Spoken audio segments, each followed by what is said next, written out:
Hello everybody, thanks a lot for joining. In the previous lecture, we talked about anxiety neurosis, people who are stressed all day, waiting for the worst thing to happen. In that case, they fear something bad will happen to someone else.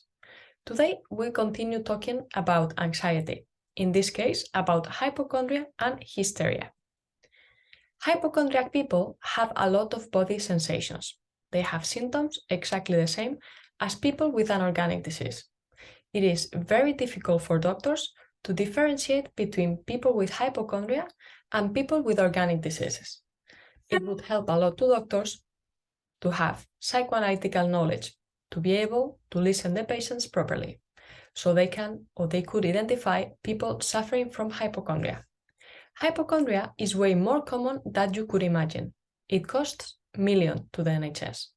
Of course, if someone goes to the doctor saying they have a lot of physical symptoms, doctors have to do unnecessary tests before they realize they don't have an organic disease. What is the main difference between hypochondria and people with an organic disease? In both cases, patients have physical symptoms, and in both cases, they complain about them. But the results of the medical test of hypochondriac people come back normal. There is no lesion in their bodies. In patients with an organic disease, the disease shows up in the test. There is a lesion in their body. However, having normal test results don't help because they then think doctor didn't do the necessary tests, they don't find what they have, they are not capable enough. This is what we call hypochondriac delirium. They think the sanitary system treats them badly. They tend to have hostile relationships with doctors. They think they know more than them. They are not happy at all. Sometimes it has been said that hypochondria is a congenital disease, something we inherit. What does that mean? In that case, congenital does not refer to our genes. It refers to the sentences we have heard when we were growing up, to the family structure, to the way in which we have been told to think about certain things. This is very visible, for example, in eating disorders. It means that structure facilitates the sentences we have heard and has built the relationship we have with our own body. And guess what? What is the main and most important relationship for hypochondriac people? The relationship with their own body. And that can become a problem. Let's see how and why. Hypochondria is a narcissistic disorder. I'm going to explain you in a simple way, although it's a lot more complex. When Freud talks about narcissism, he says we have a constant energy, the libido. This is our psychic energy. In healthy individuals, that energy is in constant movement. That means that I have that energy in my body, I choose an object, I surround it with my energy, and after that, the energy gets back to me. Let's say I like to do yoga. I put my focus, my attention, my energy in the yoga class, and when the yoga class is over, that energy gets back to me. What happens with hypochondriac people? What happens is that all their energy is put on themselves, in the organ they are worried about. I see this a lot in my practice. Human being is social. That implies that in order to understand what is going on in the life of a person, we need to also take into account the social relationships, or lack of them, of that person. If we keep all energy in ourselves, we get sick. Just like that, we get sick. Freud already said, if we don't love, we get sick. This is the issue with mental health disorders. They affect and impact the whole life of the patient. There is a play by Molière called The Imaginary Invalid that explains very well the life of hypochondriac people. As you can imagine, everything is around how he feels, his symptoms, the look for treatment, how no one takes him seriously and laugh at him. No one knows what happens to me. That would be the sentence of the hypochondriac person. It is very important how narcissistic disorders are linked to selfishness. In what sense? Let's say someone is sick. That person has all its energy focused in the organ, which is diseased. That would make a lot of sense. The person needs to heal. However, in the case of hypochondriac people, they are taking all the energy away from the outside world, keeping it for themselves to cure a disease which does not exist. In reality, hypochondriac people are very isolated from the real world. They can't love, they can't work, they have no interest at all. That ends up sickening the body. It can sicken their whole body.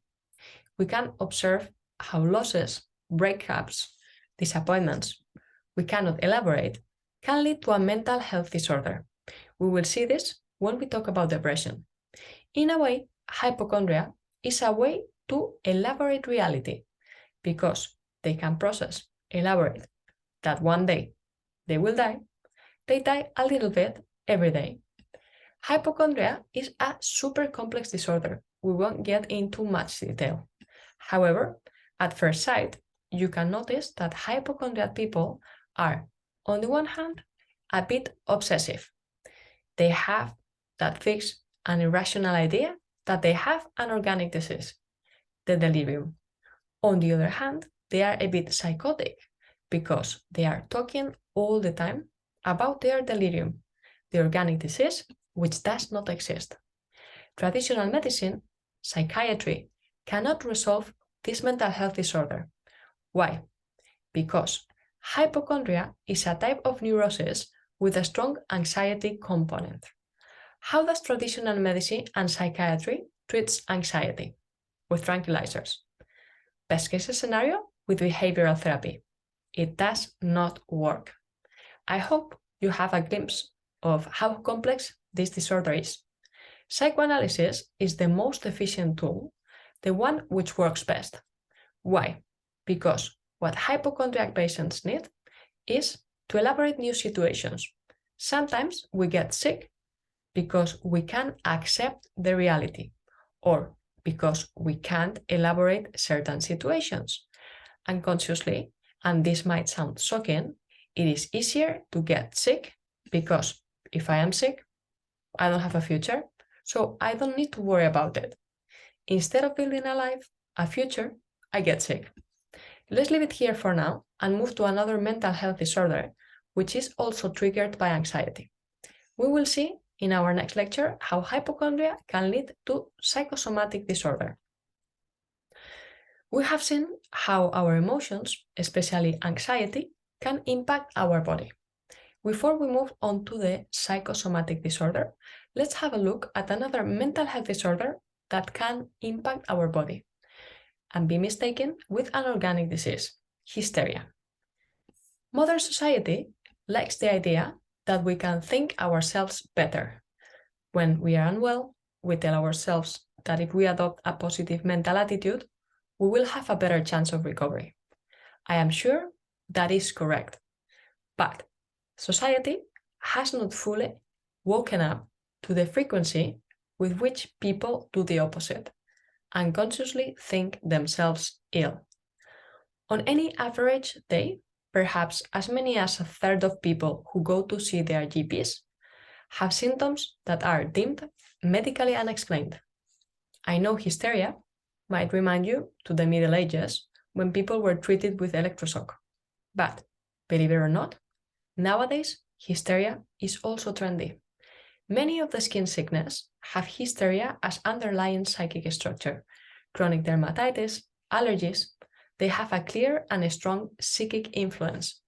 Even the patients are aware their outbreaks are not random. They happen in vital events that deeply affect them. Students in an exam, entrepreneurs upon an important project, a skin rash isn't random. What Freud discovered with hysteria is that whatever we can process psychically will be processed in our body. This mechanism is called conversion. Let's see this in more depth. Hysteria, as many other mental health disorders, is a position in the language, and as such, something we can change. The main mechanism of hysteria is repression. The only way we have to learn about repression is when it fails. when whatever was repressed comes back in the form of a symptom. How is this process? When a representation is unbearable for the conscience, the representation is repressed, and the affection is derived to the body. Boom, compression. In hysteria, one of the most remarkable aspects is that the affection disappears completely. The unbearable representation is repressed, and the affection is derived by conversion in a somatic innervation, in a symptom. In the case of an stimulus, psychic or somatic, we need to elaborate it psychic and somatically. What fails in hysteria is the elaboration of the psychic stimulus psychically. The main somatic disorders caused by hysteria are hysterical paralysis, paresthesias, hysterical blindness, and hysterical neuralgia. It is very important to remark that these symptoms do not follow the real anatomy. They correspond to an imaginary one, related to the corporal image. The symptom, as we said, is not random. It is related to the story of the patient. Hysterical symptoms affect normally the head, mouth, and the musculoskeletal system. And it does not matter what the patient went through, but what he remembers about it. There is a sentence that determines the symptom. Example, I have a paralysis, so a patient has a paralysis in the legs, and the sentence, which is holding that symptoms, would be, she couldn't go any step further. This is what the patient would say about her paralysis, without realizing. There is a paralysis on the face, and the sentence would be, it felt like he was slapping my face. More and more often, we hear about strange diseases. People suffering from deep chronic pain, like fibromyalgia. MRIs show no lesion in their bodies, but they suffer from deep chronic pain. It is true that fibromyalgia is very complex, and latest findings now show that in some cases it could be related with MCAS, another complex congenital disorder of the immune system, mast cell activation syndrome. However, traditional medicine alone cannot yet explain these disorders. However, thanks to psychoanalysis, we could think that in some cases, the underlying structure could be hysteria, and as such, we could cure it. I hope you are enjoying. This is fascinating. In our next session, we will see how hypochondria, if left untreated, can lead to other more severe mental health disorders, like psychosomatic disorder. I hope you find it useful, and any question, just ask. There is an open community for that.